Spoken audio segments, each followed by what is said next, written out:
Une femme célèbre ou anonyme, une histoire. Parole de femme, un podcast réalisé en partenariat avec Skoda. Parole de femme. Ici, elles mènent leur vie comme elles l'entendent et elles assument tout. Elles sont entrepreneuses, artistes, altruistes, courageuses, têtues, ambitieuses, passionnées. Elles se confient en toute intimité sur leur accomplissement professionnel, leurs victoires comme leurs doutes. Parole de femme. Charline, vous faites partie de cette catégorie de personnes ayant choisi un métier qui a du sens. Un métier qui change la vie des autres, car vous vous intéressez profondément à eux. Vous êtes aujourd'hui infirmière libérale épanouie, souvent sur la route, un peu en cabinet. Pourtant, ce métier n'a pas toujours été une évidence pour vous. Une voie que vous embrassez sans retenue, puisqu'en plus de prendre soin de vos patients, vous mettez beaucoup d'énergie à faire connaître votre métier par le biais de votre blog « C'est l'infirmière », auquel viennent s'ajouter la publication de 2 livres chez Flammarion. Vous cartonnez sur Instagram et vous avez été un temps l'infirmière francophone la plus suivie sur Facebook. Charline, bonjour. Bonjour Clémence. On aurait pu penser que le métier d'infirmière était une vocation, et pas forcément chez vous, parce que vous avez commencé par faire un BTS en management. Ouais. Ensuite, vous avez travaillé 2 ans en pompe funèbre, et c'est finalement plus tard que vous devenez infirmière. Quel est le moment charnière ? En fait, je suis pas arrivée vers ce métier d'infirmière par amour, mais plus par expérience. Il faut savoir que moi, je suis une ancienne patiente, donc j'ai découvert le métier de soins, mais de l'autre côté des barrières du lit d'hôpital. Et quand j'étais petite et que je subissais les opérations et les soins infirmiers, c'est vrai que la plupart du temps, je me disais qu'il fallait être quand même sacrément malade pour oser faire un métier où on prend plaisir à faire mal aux gens. Donc non, le métier d'infirmière n'était pas dans le haut de la liste des métiers que je souhaitais faire. Mais c'est venu un peu plus tard, où dans le cadre d'études de commerce que j'ai fait un peu par défaut, j'ai été amenée à travailler pendant 2 ans dans une entreprise de pompe funèbre en tant qu'assistante funéraire. Et c'est en allant chercher les corps de mes clients que j'ai découvert le métier de soin. Quand j'allais chercher mes clients en EHPAD ou dans les services hospitaliers, j'ai découvert le métier d'infirmière et je commençais à le regarder un peu différemment. Et comme je me voyais pas travailler dans le commerce parce que je voulais pas faire fonctionner une pompe à fric, ça m'intéressait pas, pour moi ça avait pas de sens. Je me suis dit que finalement, travailler dans l'humain, dans l'approche de l'autre au niveau du soin des corps, le métier d'infirmière cochait vraiment toutes les cases. J'étais quand même vouée à avoir un CDI après ma formation et je me suis dit, bon, je tente les concours d'infirmière, puis on verra bien si je suis prise, tant mieux. Si je suis pas prise, je continue dans ma voie d'assistante funéraire. Et puis les 2 concours que j'ai passés, je les ai eus. Donc j'ai vu ça comme un signe il fallait que je change de voie. Vous aimez pas vraiment le terme vocation pour le métier d'infirmière ? Pourquoi ? Parce que c'est souvent comme ça qu'on qualifie les métiers dans le médical. Ouais, je n'aime pas trop ce terme. Je trouve qu'il est alors déjà trop rattaché au côté religieux de notre métier, parce que faut quand même savoir que nos premières infirmières c'était les cornettes, c'était les bonnes sœurs, et je trouve que ça nous colle encore un peu trop à la couenne, cette image justement de cornette corvéable. Quand on exerce un métier qu'on dit de vocation, on oublie aussi que les personnes qui pratiquent ce métier ont des faiblesses, des grandes difficultés. C'est pour ça que ce terme me gêne un peu. Pourtant, vous avez quand même un métier qui est au-delà de vos soins. Surtout, vous êtes infirmière à la campagne. Vous travaillez avec des personnes âgées, des personnes solitaires. Votre métier, il est au-delà du simple métier d'infirmière, non ? J'ai des collègues qui vont au-delà de leurs soins. C'est-à-dire que quand on est face, comme vous disiez, à des personnes qui sont isolées, à la campagne notamment, qui vont aller chercher le pain, sortir le chien, préparer le petit déjeuner. Là, on est au-delà du soin. Moi, c'est des choses que je veux pas faire. Si je leur tends la main, j'ai peur qu'ils m'arrachent le bras. J'ai peur qu'en commençant à leur prendre le courrier, je me retrouve à faire la caisse du chat ou à leur acheter le pain parce qu'ils peuvent pas bouger. C'est une réalité qui est triste parce qu'il y a des gens qui sont isolés dans les campagnes, ou ça peut être également en ville, qui parfois n'ont plus de famille. Mais ce que j'essaie de me rappeler, c'est que moi, je suis pas là pour me substituer à un manquement de famille ou je sais pas. Et le risque, c'est de se perdre. Moi, j'ai pas envie de ça. Si je veux pouvoir bien continuer à prendre soin des gens, il faut aussi que je me préserve. Et ça passe par rappeler régulièrement aux patients que je suis là dans le cadre d'un soin et que ces petits trucs bonus, ça en fait pas partie. Et la phrase magique que j'utilise pour ces patients qui me disent est-ce que vous pourriez me prendre le courrier en passant ou m'acheter le journal, je leur dis mais est-ce que vous demanderiez ça à votre médecin ? Ça vous est arrivé de vous laisser surprendre et d'être plus présente que prévu auprès d'un patient ou de dépasser les limites que vous étiez fixées ? Ça m'est arrivé. J'ai découvert qu'on pouvait créer des amitiés avec certains patients. Ça se fait heureusement pas beaucoup parce que sinon je crois que je me perdrais complètement. C'est une gymnastique qui est vraiment pas évidente parce que il faut se positionner en tant qu'infirmière pendant le soin pur. Et après, on se dit, on change de casquette et on se met dans la casquette de l'infirmière amie. Enfin, d'ailleurs, je suis en train de faire un gros lapsus. Tout court. Ouais, de l'amie tout court. C'est-à-dire, maintenant, je me pose, là, je suis plus ton infirmière, on discute entre potes. Et ces 2 personnes que j'ai malheureusement perdues, qui sont décédées depuis, la perte de ces 2 personnes, à chaque fois, a remis en question l'idée que peut-être un jour, je pourrais arrêter ce métier. Tellement ça a été difficile. Mais je pouvais pas lutter, c'était une amitié qui s'est créée d'elle-même. Ça s'est fait comme ça, naturellement, quoi.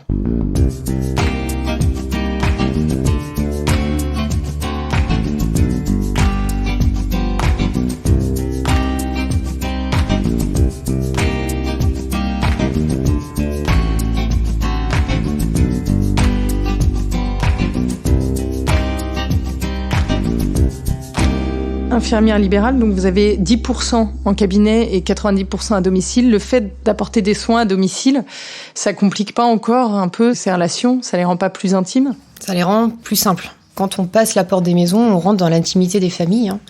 Et donc les gens se livrent plus facilement. C'est pas du tout la même relation de soins que j'avais avec mes patients à l'hôpital, où on a beau dire que c'est leur chambre, ça reste quand même les chambres d'un service hospitalier. À la maison, c'est complètement différent. On connaît la famille, on connaît le nom du chien, on connaît la maison. Et ça crée des relations qui sont, je trouve, plus simples et plus belles. Il n'y a pas cette barrière que la blouse blanche et que le service nous impose. On découvre les gens plus rapidement aussi. Ça fait des relations de soins plus simples. Vous avez été infirmière à l'hôpital, en ville et aujourd'hui à la campagne. C'est pas le même métier? C'est pas le même métier. Et puis, vous pourriez me reposer la question dans un an, je vous dirai la même chose. En fait, c'est un métier qui nous force à évoluer. Déjà parce que quand on débute le métier, on a l'impression qu'on sait plein de choses. En fait, on sait rien. Et on apprend au fur et à mesure des prises en soin des patients. Moi, je continue à apprendre encore. Alors, pas tant sur les gestes techniques, parce que maintenant, je commence à bien connaître. Mais par contre, sur ma façon d'être avec les gens, sur la relation de soins. Je pense que dans 20 ans, si je suis encore infirmière, j'apprendrai encore des choses. L'humain, on le connaît jamais vraiment bien. Dans le cadre de votre profession, vous êtes seule, puisque vous êtes infirmière libérale. Est-ce que ça vous est arrivé de vous sentir en insécurité? On ne sait pas chez qui on rentre. Et il y a malheureusement eu des affaires d'infirmières libérales agressées, tuées, il y en a eu. Donc je garde toujours ça en tête, dans un petit coin de ma tête, que faut se méfier. Surtout quand on connaît pas les patients. Et je fais toujours attention d'être du bon côté de la porte, de veiller à ce que les gens n'enferment pas la porte. Donc je leur rappelle, laissez ouvert, c'est quand même mieux. Et quand je sens pas quelqu'un, je ne rentre pas. Ça m'est arrivé, de dire aux patients que je sentais alcoolisé, pas bien, dire écoutez, vous n'êtes pas en état de m'accueillir, je repasse demain.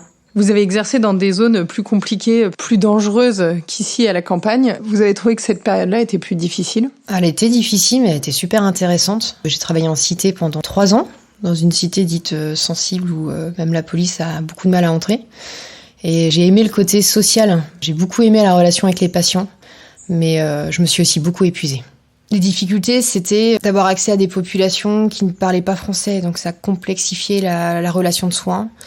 Parfois une violence un peu latente, avec des agressions, la voiture qui était un peu abîmée, et puis une pression permanente. Je me rappelle en bas d'un immeuble où je devais rentrer 3 fois par jour pour aller faire des soins chez un patient diabétique, avec des dealers qui avaient 14-15 ans, qui un jour ont décidé qu'ils ne me laisseraient plus rentrer, J'ai voulu forcer le passage, il a soulevé son t-shirt, il m'a montré qu'il avait un flingue. Donc sur le coup, j'ai rebroussé chemin et je soignais juste après un patient dont le fils était un des grands frères de la cité. Et donc je lui en ai parlé, il m'a dit mais dis-moi qui c'est. Bref, je lui ai montré du haut de l'immeuble qui était le jeune homme en question. C'était à un moment où en fait les grands frères étaient partis au bled pour l'été et donc les petits étaient tout seuls, étaient plus cadrés Et il a discuté, il m'a dit je vais discuter, tu lui fais pas de mal. Non, je vais juste discuter avec. Et le lendemain, j'ai retrouvé ce fameux gamin avec toute sa bande en bas du même immeuble. Il m'a ouvert la porte, il m'a dit bonjour madame, et j'ai eu une haie d'honneur. Et j'ai jamais eu plus de problème, et voilà, donc je me suis dit ça va loin quand même, c'est compliqué. C'est pour ça que je suis partie à la campagne après, j'avais besoin d'un peu plus de simplicité dans mon travail. J'avais peur de pas durer dans le temps en restant en cité. Vous passez beaucoup de temps dans votre voiture, c'est en fait très structurant et équilibrant pour votre métier? C'est même important. J'ai quand même une centaine de kilomètres par jour, ce qui est pas énorme par rapport à certaines autres infirmières de campagne, mais ça me permet d'avoir des petits moments de décompression entre chaque personne. Ma voiture, c'est vraiment mon bureau, déjà mobile, parce que j'ai tout mon matériel de travail dedans, mais c'est aussi mon sas de décompression. Quand je sors de chez un patient, ces patients que j'appelle toxiques. C'est affreux comme terme, mais c'est vraiment le patient qui pompe l'énergie.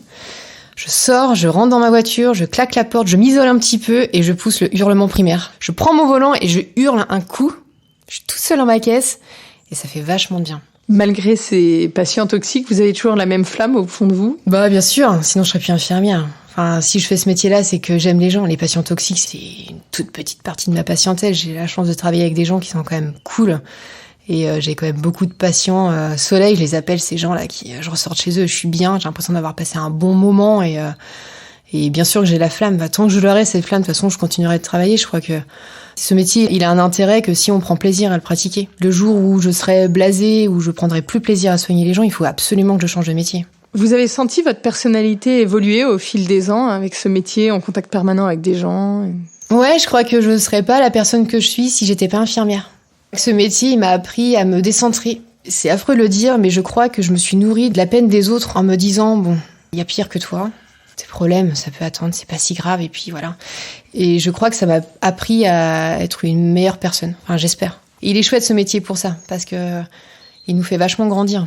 Ce métier d'infirmière libérale, c'est pas aussi un peu un métier d'entrepreneur? Vous faites votre compta, le secrétariat, les soins, du coup un peu de social. Ouais. Vous vous sentez entrepreneuse? Je me sens un peu patronne dans le sens où, je paye mon URSSAF, je fais ma comptabilité. Mais bon, je suis une multicasquette. Moi, je suis patronne, je suis secrétaire, je suis infirmière. J'avoue que parfois, je regrette un peu la protection du salariat. J'aimerais pouvoir être malade et me mettre en arrêt de travail. Parce que quand je suis malade, je peux pas m'arrêter, quoi.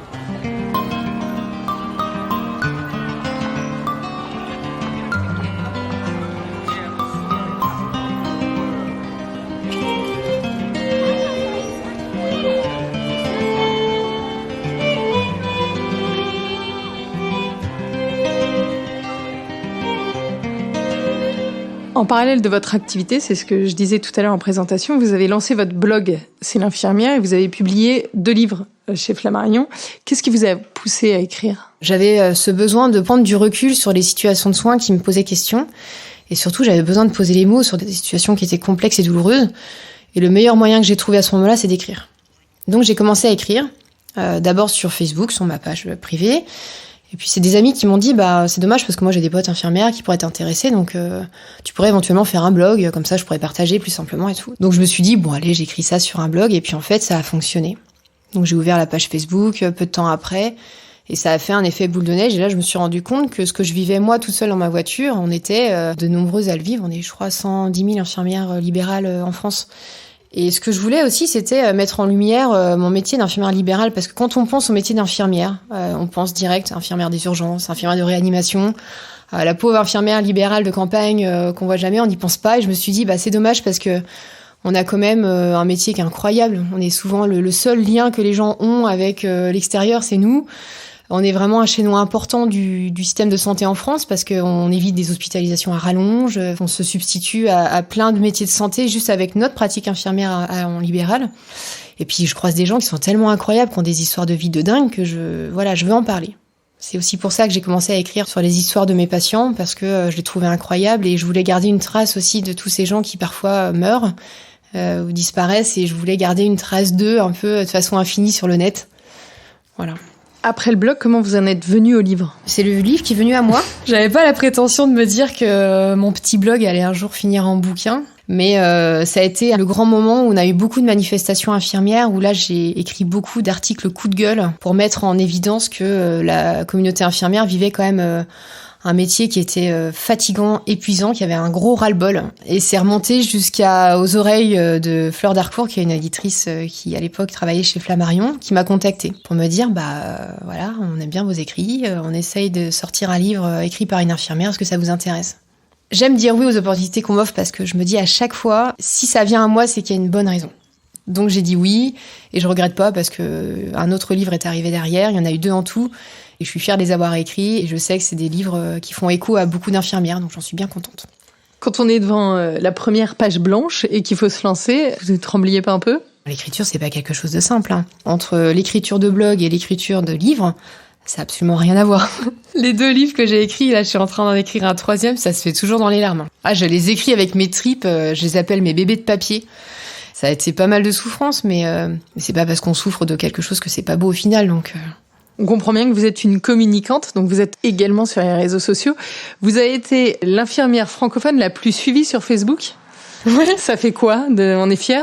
Ça fait bizarre de se dire qu'effectivement, on est pas mal suivi. Alors Facebook, je pense, c'est plein de toiles d'araignée sur mon compte, parce que j'y suis pas allée depuis longtemps et je crois que je suis à plus de 30 000, si c'est pas 40 000, je crois, sur Facebook. Mais j'y vais plus, donc... Maintenant, c'est Instagram. Maintenant, c'est plus Instagram, mais bon, après, je suis pas non plus la Kardashian du soin. Je suis pas... je suis pas suivie de ouf non plus, quoi. Mais je le fais, voilà, par plaisir. Ça m'amuse de le faire. Vous avez pas mal de followers donc sur Instagram. Forcément, vous vous exposez à la vie des gens. C'est difficile? J'expose bien ce que je veux, de toute façon, dans la limite du respect de ma vie privée. Donc, j'expose pas mes enfants, j'expose pas mon mari, j'expose pas mes patients non plus. Personne ne connaît mon nom de famille. Les hommes deviennent des femmes, les chats deviennent des chiens dans mes histoires. L'idée, c'est de confier des choses importantes de mon métier sans que ça mette à mal le secret professionnel. Quand on réussit tout comme ça, livres, blogs, les réseaux sociaux, est-ce qu'à un moment, on n'a pas peur de se perdre et de devenir plus influenceuse qu'infirmière? Je pense que derrière la réussite, les gens oublient un peu à quel point on peut en baver. J'ai un karma qui fait que rien ne s'acquiert avec facilité chez moi, donc je loupe généralement tout ce que j'entreprends et je refais pour faire en mieux. Donc rien n'est facile dans ma vie depuis toujours, mais ça, je le prends avec philosophie et je sais que ça sera toujours comme ça, mais je me suis jamais dit que j'allais devenir influenceuse. Déjà, ce terme me gonfle. J'aime pas du tout ce terme-là et non, du tout. J'ai une famille, j'ai mes parents qui me rappellent aussi d'où je viens et jamais je me suis dit que je valais plus que ce que je vaux et que non, je suis enracinée solidement. Vraiment, j'ai bien la tête sur les épaules. Est-ce que vous avez le sentiment d'avoir effectué une marche arrière par rapport justement à cette exposition et pour plus vous préserver? La marche arrière, elle s'est faite après le flash mob. J'avais mis en place, via mon réseau sur Instagram et sur Facebook, quand j'y étais encore à l'époque, un grand mouvement de contestation qui était basé sur des lettres envoyées à l'Élysée. Je me suis dit, comme on manifeste et qu'ils nous écoutent pas, s'ils nous écoutent pas, ils vont peut-être nous lire. Donc, j'ai mis en place des courriers types. C'était le fameux flash mob postal. Tous ensemble, en même temps, on envoie des courriers. On est quand même monté à plus de 50 000 courriers envoyés à l'Élysée. Donc, moi, naïvement, je me suis dit, il va comprendre, quoi. Rien du tout. Et là, j'ai perdu ma cape de super-héros avec le slip qui va avec, et j'ai tout perdu, et je me suis dit, à quoi bon? Et j'ai commencé à lâcher Facebook à ce moment-là, j'ai lâché les réseaux, et j'ai lâché cette envie de pousser des coups de gueule pour une profession qui n'était pas entendue, quoi. Ça faisait déjà plus de 7 ans que j'étais infirmière. Il faut savoir qu'en France, on a une date d'opération, les infirmières. À partir de 5 ou 7 ans, la majorité des infirmières quittent le métier. Je me suis dit, la place aux autres, la place aux jeunes, moi, j'ai plus envie. Est-ce que vous avez un souvenir particulièrement émouvant en tant qu'infirmière? C'était une dame chez qui j'ai allé plusieurs fois par jour et qui était très malade et qui un jour a fait une hémorragie massive. Elle s'est vidée de son sang par la bouche. Et j'étais là et j'ai dû gérer cette mort imminente qui approchait, le mari qui était dans un état épouvantable, l'arrivée des pompiers, l'arrivée du SAMU, et ça a été un moment assez dingue parce que j'avais l'impression que c'était même pas moi qui étais là. J'agissais pas comme un robot, mais les mots pleins d'empathie qui visaient à la rassurer étaient les bons, bien placés au bon moment, la voix était nickel, le positionnement du corps était parfait. Franchement, je faisais les choses vraisemblablement bien. Et je suis rentrée dans ma voiture et c'est là que j'ai capté que ma voiture était un outil important de mon soin, parce que c'est au moment où j'ai claqué la porte de ma voiture que je me suis retrouvée dans mon sas de sécurité, où là j'ai lâché les vannes, j'ai chialé tout ce que j'ai pu.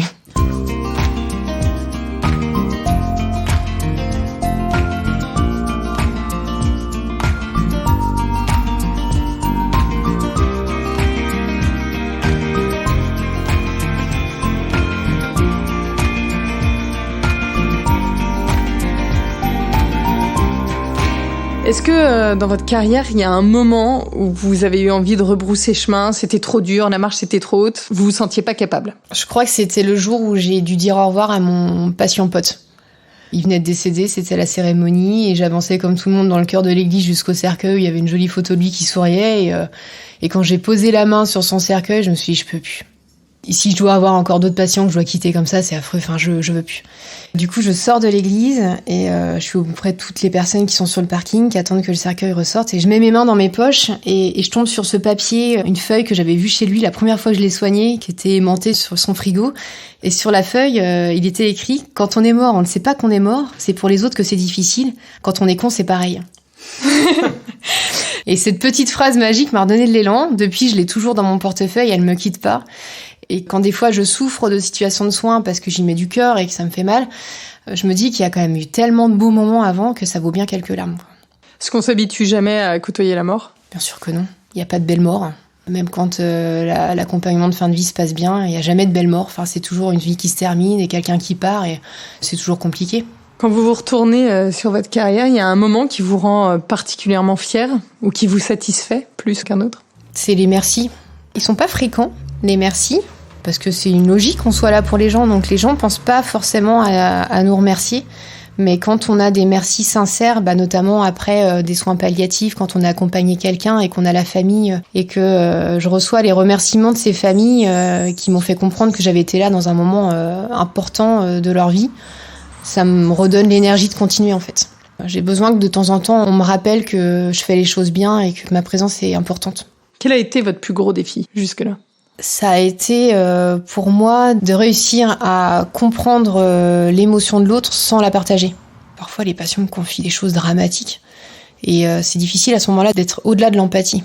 Dans ces moments-là, je prends du recul, je m'analyse et je me dis voilà, partage pas.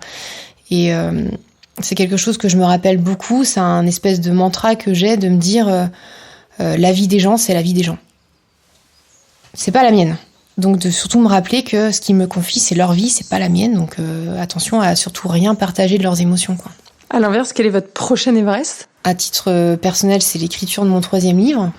À titre professionnel, j'ai pas de projet en fait, si ce n'est continuer à prendre plaisir à travailler. Vous avez un mantra qui vous guide ?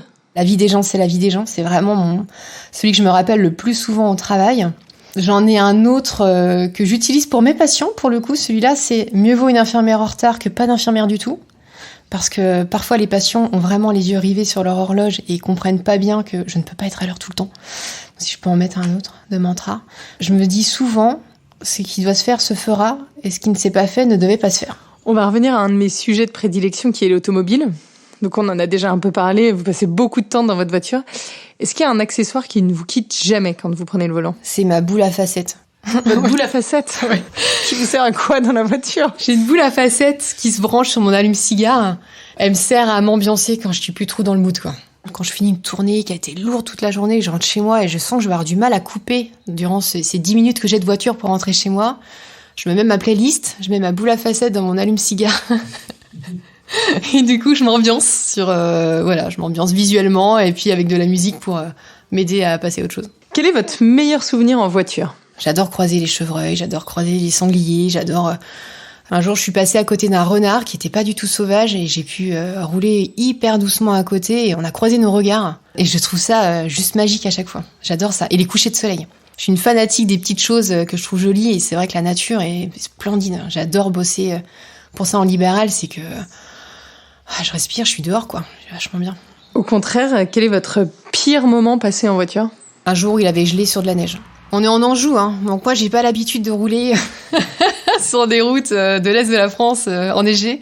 C'est toujours ma crainte de casser ma voiture, parce que si je casse ma voiture, je suis embêtée sur le reste de ma tournée. Donc autant me mettre au fossé, je connais les agriculteurs du coin, donc on peut me sortir facilement d'un fossé. Mais par contre, si je m'accidente, c'est plus la crainte de perdre mon outil de travail. Au volant, vous êtes plutôt zen, énervé, vous chantez, vous écoutez de la musique, des podcasts. Un jour, je me suis retrouvée derrière une voiturette. Et j'ai failli la doubler ce jour-là, et j'ai une petite voix qui m'a dit « Non, reste derrière ». Je suis restée derrière, et même pas 10 secondes après, il y a 5 chevreuils qui sont passés devant cette voiture-là. Et je pense que si je l'avais doublée, je me les prenais.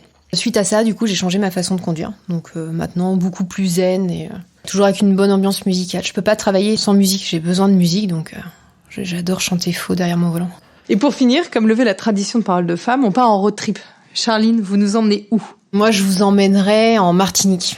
Les routes en Martinique sont quand même particulières, mais entre les traces du Nord où on passe en espèce de forêt tropicale où il fait presque 12 degrés, aux chaleurs étouffantes du sud de l'île où on longe en voiture les plages où il fait 30, c'est juste du bonheur. La voiture en Martinique, j'adore ça. Charline, au revoir et merci pour ce moment plein d'humanité. Merci beaucoup. C'était Parole de Femme, un podcast réalisé en partenariat avec Skoda. À chaque épisode, une femme célèbre ou anonyme, une histoire. Ici, elles mènent leur vie comme elles l'entendent et elles assument tout. Elles se confient en toute intimité sur leur accomplissement professionnel, leurs victoires comme leurs doutes. Parole de femme.